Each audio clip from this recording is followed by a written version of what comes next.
Më shkruan një voice. Jam në një lidhje prej 3 vitesh dhe po afrohet fejesa.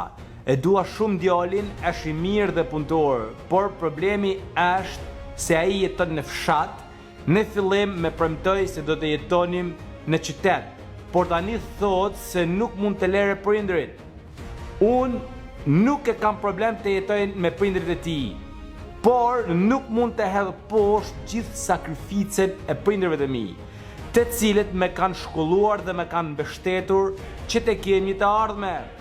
Kam bërë vite shkollë dhe dua të punoj e të realizoj ëndrat e mia. Nuk mund të le gjithçka për gjysmë, i kam thënë të shkojmë të dy në qytet, të punojmë dhe të ndërtojmë jetën bashkë. Por ai nuk pranon.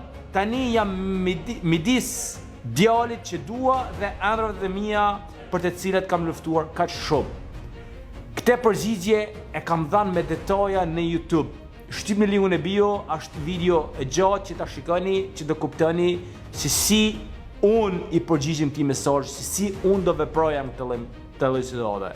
E keni linkun e bio, ju përshëndes.